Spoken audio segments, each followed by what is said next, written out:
On BBC Radio London, it's 7 minutes past 4. Shay Grewal here today. Coming up after 4:30, going to be talking about TV and film we all should be watching and hooked to. But first, I mentioned this at the beginning of the show.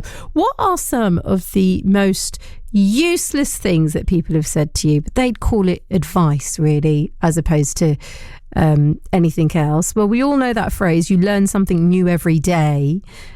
Doesn't necessarily mean that it stays with you, though.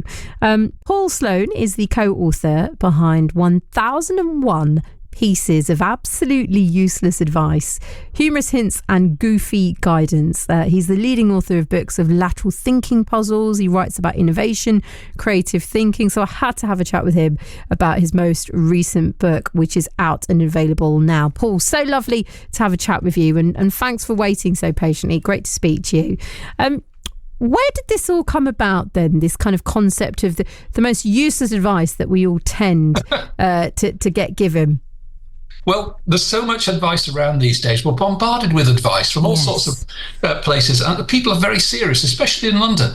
And we thought that we needed something to puncture the pomposity of advice and be an antidote to self-help books. And this is it: 1001 Pieces of Absolutely Useless Advice.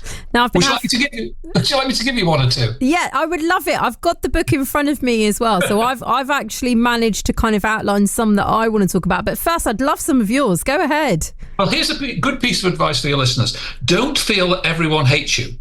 Lots of people have not even met you yet. I do like that. The one that did make me chuckle as well. Be careful when you follow the masses. Sometimes the M is silent. Yes. That did make me chuckle on the train yesterday when I was having a read through of this. You can't believe everything you hear, but you can repeat it. Isn't that what we all do, though? Isn't it? Here's a good piece of advice. If you're caught doing 53 miles per hour in a 35 mile per hour speed zone, tell the police officer that you are dyslexic. Oh,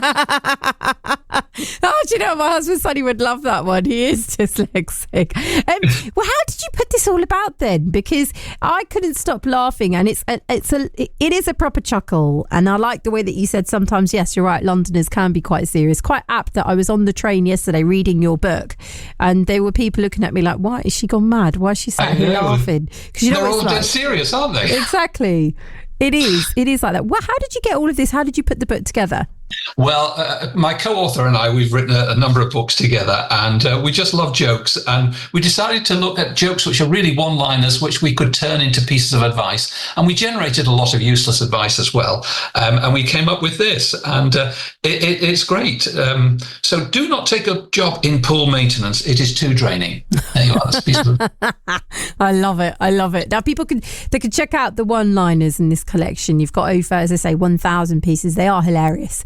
Absolutely hilarious pieces of advice with the book being out. But this is quite different, isn't it? Because in terms of the other kind of books that you've written, I did mention you're an author of books of lateral thinking puzzles, talking about innovation.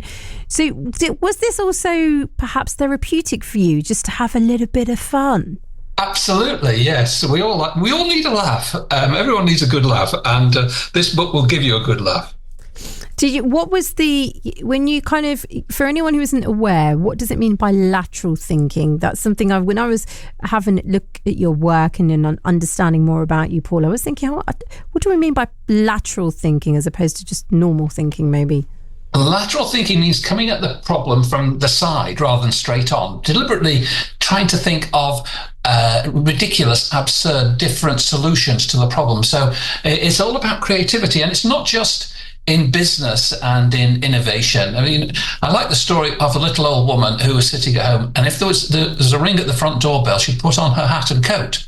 And she'd go to the front doorbell and open it. And if it was somebody she wanted to see, she'd say, I've just arrived back home, come in and we'll have a cup of tea. And if it was someone she didn't want to see, she'd say, sorry, I'm just on my way out. You must visit me some other time. Now that's lateral thinking in action. That's very, very clever. And then you've then put that into puzzles as well, haven't you? Because that's quite something. 'Cause you've got something I try to do, especially with my daughter, is to play puzzles. It's a fun way of maybe breaking away from the norm, getting your mind thinking. But I've always been intrigued by, how do you create something like that? How do you start with like a lateral thinking puzzle? Well, whenever you see a strange situation, I ask myself, can I turn that into a puzzle? And I wrote a book of lateral thinking puzzles called Lateral Thinking Puzzlers, which is still in print. It's been a bestseller. And kids love them. And they're very good on long car journeys, or if you want to do them over the dinner table. And you set this situation, a strange situation, and people have to ask questions, and they get yes or no answers from somebody who knows the answer. And eventually they figure it out. And everyone's done them at some stage or other, but I've put collections of them together. I've composed a lot, and they're great fun.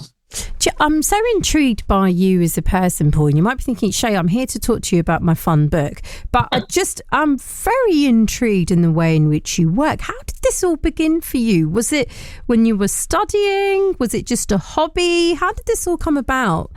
Well, I studied engineering originally, and engineers are problem solvers. And then I got into these lateral thinking puzzles, and I liked them, and I collected them and composed them on my own. And I couldn't find a book of them, so I wrote one, and it went on to be a bestseller. It's called Lateral Thinking Puzzlers. And then I met Des MacHale, my co-author, and he was very into them in a way. And we wrote another dozen books of lateral thinking puzzles, which were great fun. And we did a mathematical lateral thinking puzzles book because we're both into mathematics, and so on. So we've had a lot of fun doing it. And I always taunted my children. I've got 3 children, and now I've got 7 grandchildren, and they've been the trial audience for all of my puzzles and jokes. So they suffered. They've suffered, but do you think they've also picked up some of the lateral thinking skills? I would hope so. Yeah, it kind of rubs off, doesn't it? A woman did ask me a question. I gave a talk on lateral thinking to the local U3A, the University of the Third Age, and I gave them a whole bunch of puzzles and lateral thinking puzzles. And afterwards, a woman came up to me and she said, "Mr. Sloane," she said, "I'd like to ask you a question." And I said, "What's the question?" And she said, "What's the average weight for a newborn baby in England?" And I said, "Oh, £6, £7." She said, "No." I said, "What's the answer then?" She said, 9 months. Oh, I got that. Very clever. I fell for that one. Yeah. I'm not very good with these ones, but actually I got that one. There was a couple in. Did you? Yeah, there's a couple. When, if we refer back to your book, 1001 Pieces of Absolutely Useless Advice, there's a couple I had to read twice to kind of figure out. Is that all right? Am I allowed to say that, Paul? Yes, and I said one to somebody. I said one of my favourites from the book is, if you want to catch a boss, first you have to think like a boss. And she didn't get it, this woman. But you have to know the story, which was that somebody once said, to catch a criminal, you have to think like a criminal. Or, to catch a leopard, you have to think like a leopard. But if you haven't heard that expression, you wouldn't know. You wouldn't know. To catch a bus, first you have to think like a bus, would you?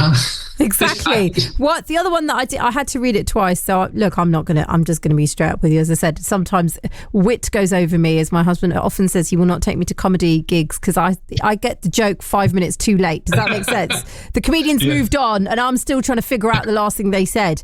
But that's why it's great that your jokes are, these pieces of advice are in a book, because I can reread them and figure them out. Never smoke in bed, especially kippers.